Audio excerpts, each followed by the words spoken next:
তো গতকাল থেকে কেন্দ্র উপজেলার যে দিকদার যে মাদ্রাসাটির শিক্ষা সচিব এবং কেন্দ্র উপজেলা যুব মজলিসের সভাপতি জনাব শফিকুল ইসলাম ওনা অপহরণ হয়েছিল। সেই অপহরণের আজকে তার বাড়িতে আমরা আসলাম।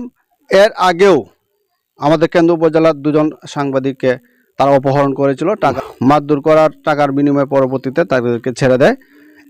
আবার কয়েক মাস পরবর্তীতে এখন আবার আরেকজনকে অপহরণ করে। আমরা শফিকুল ইসলাম, আপনার কাছে আমরা জানতে চাইবো যে আসলে এটি কিভাবে শুরু থেকে একটু যদি আমাদেরকে বলেন এবং দর্শকদের উদ্দেশ্যে যদি একটু বলেন কিভাবে ঘটনাটা ঘটেছিল, আপনি কোথায় যেতে চেয়েছিলেন একটু যদি বলেন। আসলে ঘটনাটি হচ্ছে এটা 4-5 মাস আগে থেকেই তাদের একটা মনে হয় পরিকল্পনা ছিল।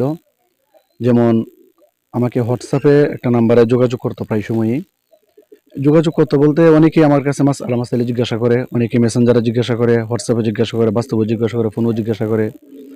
তো সেই হিসেবে তাদের মধ্যে পরিচিতও থাকে, অপরিচিতও থাকে। তো এইটে যে ঘটনা যেটা হয়েছে, আমাকে হোয়াটসঅ্যাপে প্রায় সময়ই কল দেয় বা অনেক সময় লিখিতভাবেও জিজ্ঞাসা করে, বিভিন্ন মাসলা মাসাইল জিজ্ঞাসা করে, তা আমি উত্তর দিই। তো এইভাবে মোটামুটি প্রায় রেগুলারই হইতে হইতে একটা তার সাথে পরিচয় হয়ে গেছে আমার। এইভাবেই আবার সে আমার বলছে আমার নাকি চিনি, কিন্তু আমি তারে চিনি না। পুরুষ নাকি মহিলা? পুরুষ পুরুষ পুরুষ। তো এইভাবেই চলতেছিল আর কি। তো কিছুদিন যাওয়ার পরে মানে ঘটনা হচ্ছে তো 4-5 মাস আগে থেকে চলতেছিল আর কি, কিন্তু 2-3 মাস আগে বা 2 মাস আগে আমার বলতেছে, ভাই আমি তো জেনারেল শিক্ষিত লোক, তো আমি চাইতেছিলাম আমি যে জায়গায় থাকি ওইখানে একটা মাদ্রাসা করার জন্য। তাই বললাম হ্যাঁ, তো ভালো উদ্যোগ, সুন্দর করতে পারেন। তো বলতেছেন আমি যেহেতু জেনারেল শিক্ষিত লোক, মাদ্রাসা কিভাবে করব আমি তো আসলে এই বিষয়ে বুঝি না, তা আপনি যদি পরামর্শ দিতেন তাহলে আমি পরামর্শ দিলাম কিভাবে মাদ্রাসা করবে, পরামর্শ দিলাম, বললাম।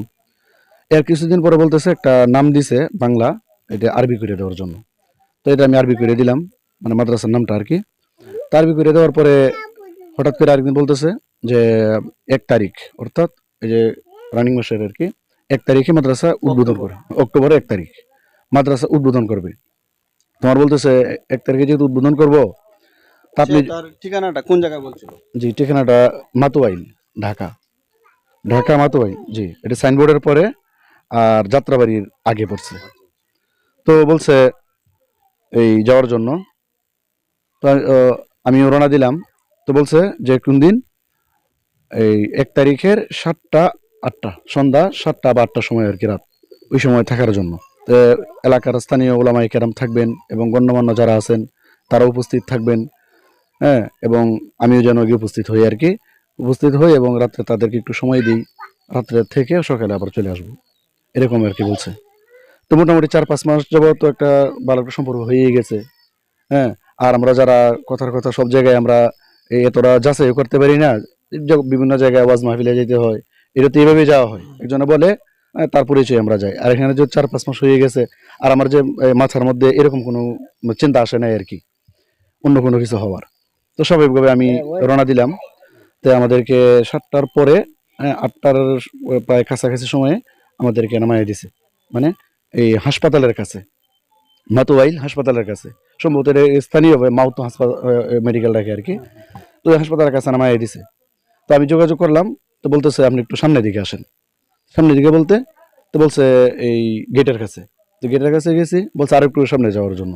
তো একজন পিচ্ছি পাঠাই দিয়েছি, ওর সাথে আপনি চলে আসবেন। তো পরবর্তী বুঝছি আর কি, তারা চেষ্টা করছে আমাকে সিসি ক্যামেরার আওতার বাইরে নিয়ে যাওয়ার জন্য। আমি এটা বুঝলাম আর কি। এই সময় আমার যেখানে এগুলো কাজ করে না, হয়তো তিনি কাজ করতেছেন, একটা ছেলে পাঠাইছেন। তো যে ছেলেটা পাঠাইছে তার বয়স হবে মনে হয় 6-7 বছর। পরে তার সাথে আমি রওনা দিলাম। তো সে করলো কি, একটা অটো আসছে, অটোতে উঠলাম। অটোতে উঠা এই যাইতেছে। তো অটো গেছে প্রায় আধা ঘন্টা 40 মিনিট হবে, মানে অটো ভিতরের দিকে গেছে। তো যাওয়ার পরে এক জায়গায় গিয়ে নামাইছে। নামানোর পরে ওইখান থেকে একটু সামনে গেছি হালকা। তবে এলাকাটা একবারে গ্রামের মতো, আমার শহর থেকে বের হয়ে গ্রামাঞ্চলের মতো এলাকায় চলে গেছি। আবার রাত্র তখন 8:30টার মতো বেজে গেছে। তো যখন গেছি, তো হঠাৎ করে সামনে দেখি যে 10-12 জন পোলাপান, যুবক বয়সের, 20-22 এরকম বয়স হবে আর কি সবারই। তো তারা করলো কি, হঠাৎ করে আমাকে এসে ঘেরাও করছে। ঘেরাও করে বলতেছে আর পিছিয়ে যে ছিল ওরা আবার সরাই দিছে এখান থেকে। আর একজন আবার মোবাইল দিয়ে ভিডিও করতেছে এই আমাকে আর কি। তো একজন বলতেছে এই তার ব্যাগ চেক করে দেখো ইয়াবা আছে কিনা।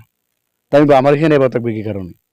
পরে একজন বলতেছে আচ্ছা দেখি, তারা ব্যাগ আমার ইয়াতেই ছিল, কাঁধেই ছিল, ওইখানে রেখে তারা চেক করতেছে, তো ব্যাগে কিছু পাইছে না। হঠাৎ করে আরেকজন আছে, আইসা আমার পকেটে হাত দিয়েছে, হাত দিয়ে বলতেছে এগুলো নিয়ে ঘুরেন, এগুলো কি এটা আমি নিজেও দেখিনি। আবার দেখার আগে আমার হাত থেকে মোবাইলটা টান দিয়ে নিয়ে নিছে, আবার ব্যাগটা আমার হাতে নিয়ে নিছে। নিয়ে যাওয়ার পরে আবার করছে কি, তারা এই এরকম বড় চাকু, যারা এই যে বাস করা থাকে, তারা নাম বলছে গিয়ার বলছে, শুনছি আর কি আমি, যে গিয়ার লো। তো এই দুজনে চাকু ধরছে, ধরে বলছে যে তোরা যদি যদি অতিরিক্ত কথা বলে মানে ফুসতে ভালো হয় না, এইরকম বলে তোর সামনে দিকে অগ্রসর হোক। আর লম্বা পাইপ নিছে, সাদা রঙের পাইপটা এতটুকু চিকন, ওইটা দিয়ে এমনি কয়েকটা বাড়িও দিছে এখানে, দিয়ে বলছে সামনের দিকে যাওয়ার জন্য। তো চিল্লা দিব, চিৎকার করবো এরকম কোনো পরিবেশ নেই। এরপরে যখন সামনে গেছি, তারা বলতেছে আমাদের বড় ভাই আছে, এই বড় ভাইকে ফোন দে, বড় ভাই আসুক। তো বড় ভাই আইছে, আসার পরে বলতেছে হুজুরে দোষ, ও আচ্ছা ঠিক আছে, 5 লক্ষ টাকা আদায় করে এবার ছেড়ে দে। পরে মোবাইল নিয়ে আসছে আমার এখানে, আইসা বলতেছে যে নাম্বারগুলো মানে শুরুতে ডায়ালের মধ্যে ছিল, যেগুলোর সাথে বেশি কথা হয়, যেমন বাড়ি নাম্বার, বাড়ি লেখা, হ্যাঁ বলছে এই নাম্বারে কল দে। মানে কল তারা দিছে, দেয়া এই লাউড স্পিকার বাড়ায়া আমার সামনে ধরছে, ধরে বলতেছে এই টাকা চা, বড় টাকা দেওয়ার জন্য। তা বাড়িতে ফোন দিছি, আম্মা আমার কল ধরছে, ধরে যখন ধরার পরে বলছে আমার নাম্বারে কিছু টাকা বড় জরুরি দরকার। তো তারা মিট করে দিছে, তো তুই কিছু গেলে কি কারণে, বল 50,000 টাকা লাগবো। তাই আমি এই কথাই বাড়িতে বলছি যে আমার এই না, যদি না বলি তাহলে আবার যে কিল ঘুষি শুরু হয়ে যায়, তো 10-12 জন বলে আমার যদি কিল ঘুষি পড়ে তো আমার তো বাধ্য এখানে। তাই আমি বলছি, আমার কাছে বলছে আচ্ছা আমার এই করো 50,000 টাকা পাঠাও। তা আম্মা বলতেছে 50,000 টাকা তো বড় হবে না, এই 15,000 বা 16,000 টাকা এরকম হবে। তবে এই আশাদুলের কাছে মনে হয় কিছু টাকা থাকতে পারে। আশাদুল হচ্ছে আমার ভগ্নিপতি আর কি, কোথায় থাকে? এই কেন্দ্র ব্যবসা করে, ফারুক ডিলারের এখানে থাকে আর কি, এখানে ব্যবসা করে। তো বলতেছে ওর কাছে থাকতে পারে। এই কথা বলার সাথে সাথে তারা কই আসাদুল গেলে এখানে কল ব্যাক করো। এই আমার বন্ধুবতী বলতেছে আর কি, যে এত টাকা এখন কই থেকে পাঠাবো, রাত তো বাজে গেছে অনেক, প্রায় 12টার উপরে বাজে, এই না তো টাকা কই থেকে পাঠাবো। এর মধ্যে এই আমাদের নেত্রকোনা একজন হুজুর আছে, আমাদের শিক্ষক, এই নাম্বারটা ডায়ালে ছিল, ওই নাম্বারে কল দে, দেখছো কয়েকবার কথা হয়েছে ওর সাথে, ওই নাম্বারে কল দে। তোর নাম্বারে কল দিলাম, যে বলতেছে আমার তো আসলে তো টাকা নাই, আমি তো শুয়েছি, এই আমার বেতনের টাকা যেগুলো ছিল এখান থেকে কয়েকটা টাকা আছে মাত্র। কিরকম? বলতেছে 5,000 টাকার মতো হইব, কইডি পাঠাইতে হবো। পরে বলছি আচ্ছা এগুলো পাঠাই দিই, কয়েকটির সাথে আরো কিছু বাজারে গিয়া আবার বলে দে যে আগামীকালকে দেয়া দিন। আবার ইডি যদি না বলি আমি, তা আবার তোর হয়তো ফোন কাটিয়ে দে, না হয় মিউট করে কইরা আবার বাড়ি, না হয় কিলঘুষি দিয়া স্ক্যানে করছি। আমার একজন বোনে কল দিছে, মানে বিষয়টা জানার জন্য আর কি, আমার মেজো বোন। তো যখন ফোন দিছে, তো ফোনটা কাটিয়ে দিছি আমি। কাটিয়ে দেওয়ার সাথে তার খেপে গেছে, হ্যাঁ তুই কাটলে কি কারণে ফোনটা, তুই ফোনটা কাটলে কি কারণে? পরে আমি কইছি না, গরিব মানুষ, তার টাকা দিতে পারবো না। না তুই কলটা ঘোরা। কল ঘুরাইলাম, ঘোরানোর পরে যখন দোষে সে আবার শুরুতে বলতেছে যে এই কুলি ভাই তোমার কি টাকা লাগবো, বিপদে পড়ছো, মানে আমি যদি না করি তো আবার শুরু হয়ে যাবে। আমি বলছি হ্যাঁ এই তোর কাছে কিছু টাকা আছে, আবার শুরু, তুই কিছু গেলে কি কারণে, 20,000 টাকা পাঠাইতে। তাই বলছি যে 20,000 টাকা পাঠা। পরে বলতেছে 20,000 তোমার তো নাই, 5,000 টাকা আছে, আমি এটা পাঠাই। টোটালি আপনার বোন, জামাই, আপনার আরশাদ, যাই বলেন, সবার কাছ থেকে টোটালি আপনারা কত টাকা ফোন দিয়ে নিয়েছিলেন? ওই সময়টার মধ্যে যখন আমি আমার কথাবার্তা চলতেছিল, ওই সময়টার মধ্যে, ওই সময়ের মধ্যে প্রায় 65 বা 70,000 টাকার মতো চলে গেছে ওই সময়। আচ্ছা, এখন আপনি কিভাবে উদ্ধার হইলেন এটা যদি বলেন। জি। ওই সময়টার পরে তারা রাত্রে ওইখান থেকে আবার নিয়ে আসছে তাদের বাসায়। বাসাটা যখন আসলাম, তা বাসাটা মোটামুটি বড়, মানে 3টা রুম, 3টা রুমের মধ্যে কোনো পারিবারিক যে কেউ থাকে, পরিবারের কেউ নাই। তো এখানে একটা মাঝখানে রুমে দিছে, আমাকে জায়গায় দিছে। আবার তারা খাওয়া দাওয়ার ব্যবস্থা করছে রাত্রে। আবার আমি বলছি যে ভাই খাওয়ার পরিবেশ নাই, আমার অবস্থা নাই, আবার না খেতে ছিল, আবার পিট না যে খাওয়া লাগবো। পরে তারা এইভাবে রাখছে। তা বলছে যে টাকা যেহেতু কিছুটা আসছে, ওই সময় 70,000 টাকা। তো এরপর আরো পাঠাইছে। পরে আম্মা কল দিতেছে, এই সময় কান্নাকাটি করতেছে। পরে বলতেছে যে তুই বল যে সকালে তারা ছেড়ে দেম, যাতে টেনশন না করে এখন ঘুমাইবো। তো এটা বলছে, আমার তাদের সাথে একটু কথা বলছে, বলার পর বলছে আমরা টেনশন করেন না, আমরা সকালে তারা ছেড়ে দিন। তো সকাল হয়েছে, তারা ঘুম ভাঙে না, 10টা বেজে গেছে, আরেকের পরে কল আসতেছে, কিন্তু তারা আর ঘুম ভাঙে না। আচ্ছা, কিছুক্ষণ পর বড় ভাই আসছে। বড় ভাই এই যে ওই লোকটাই, রাত্রে যে লোকটা ছিল, এই বড় ভাই আসছে, এসে বলতেছে কত আদায় করছোস? বলতেছে টোটাল 90,000। 90,000 কোথায় 5 লাখ আর কোথায় 90,000, এত কম কি কারণে? পরে গেছে আর চেষ্টা করে পারা গেছে না। পরে গেছে আচ্ছা সময় হয়ে গেছে বেশি, আর দেরি করা যাবে না, আর 20,000 টাকা আদায় করে আবার ছেড়ে দেয়। তো ওইটা আমি আবার বাড়িতে ফোন দিলাম আর কি, যে আমার এই রেজাউল করিম সাহেব আমাদের এই ইসলামতী চাচা ওর একসাথে ছিলেন, বলছি যে 20,000 টাকা পাঠাইলে তারা ছেড়ে দিব। কিন্তু এখানে তারা বুঝতেছে, থানায় যোগাযোগ করতেছে যে এটা পাঠানো যাবে না, এই পাঠাইলে আগে গেছে এখনো যাবে, এটা পাঠানো যাবে না। এরপরে এই ঘটনাক্রমে কিছুক্ষণ পরে আবার ফতুল্লা থানা থেকে কল দিছে, তারা যোগাযোগ করছে থানা থেকে, লাইমন ভাই ছিল। আপনার ফোন নাম্বারটা কি খোলা ছিল? আমার ফোন নাম্বারে কথা হইতেছে, ফোন যেগুলো আমার নাম্বারে, আমার নাম্বার তারা নাম্বার দেয় না। এই যে টাকা পয়সা পাঠানো হয়েছে আমার নাম্বারে পাঠানো হয়েছে, বিকাশে পাঠানো হয়েছে, নগদে পাঠানো হয়েছে। আমি একবার জিজ্ঞেস করছি, ভাই এটা আপনাদের একটা নাম্বার দেন, আমার নাম্বারে পাঠাইতেছেন, এরপরে টাকা উঠাবেন কি করে এত টাকা? পরে বলতেছে এই চিন্তাকে তোর করতে হইব, চিন্তা আমরা করাম, তুই টাকা আনতে বলছি তুই টাকা আন, অন্য কোনো কিছু বলিস না। তো পরে করছে কি, এখন আমি এই যখন বলছি 20,000 টাকা পাঠানোর জন্য, তারা এই দিক দিয়ে না করছে, আবার ওই দিক থেকে তারা বিরাট চাপ দিতেছে টাকার জন্য। এরপরে যখন ফতুল্লা থানা থেকে কল আসলো, ফতুল্লা থানা থেকে কল এসে বলতেছে, এই বলছে আমি এসআই, ফতুল্লা থানার এসআই। এটা বলার পরে তারা কাটিয়ে দিচ্ছে নাম্বারটা। ওই থানায় গেল কি করে, তোরা পেস লাগাইতেছিস মানে তোরা পঙ্গু করে দেন, তোরা হাত ভাঙিয়ে দেন অথবা পা ভাঙিয়ে দেন, তোরা যে কোনো একটা ক্ষতি করে, তুই থানা নিচ্ছিস কি কারণে? ভাই আমি তো থানায় নিছি না, থানা তো তারা নিছে, তাড়াতাড়ি কর, 20,000 টাকা আনা, যদি না আনতে পারস তাহলে তোর অবস্থা খারাপ হয়ে যাব। এরপরে আমি তারাই দেখাইছে দেখ কে কে টাকা দিতে পারে। এর মধ্যে আমাদের একজন বক্তা আছে হাবিবুল্লাহ খান মাদানি, এই যে এই ময়মনসিং থাকে, সে কল দিছে। কল দেওয়ার পরে আমি বলতেছি যে হাবিবুল্লাহ এখন তো জরুরি ভিত্তিতে এই, তারা আবার বলতেছে মানে মাদানি লেখা দেখা যায় সম্ভবত বক্তা, তার কাছ থেকে টাকা বেশি আদায় করা যাবে, তুই বল। তাই বলছি যে হাবিবুল্লাহ 20,000 টাকা জরুরি ভিত্তিতে পাঠাইতে পারবা?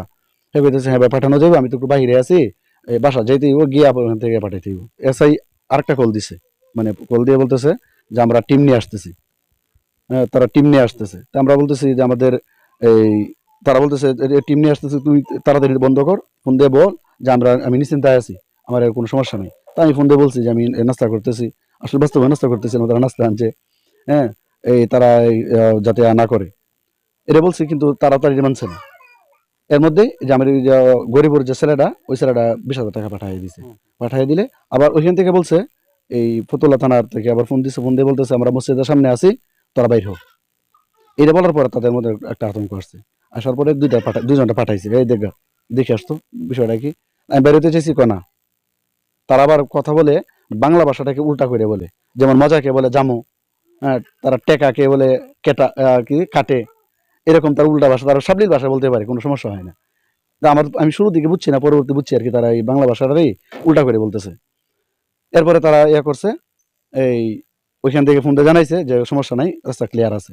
ক্লিয়ার আছে বলছে, তখন আমার কইছে যে বাইরে যা।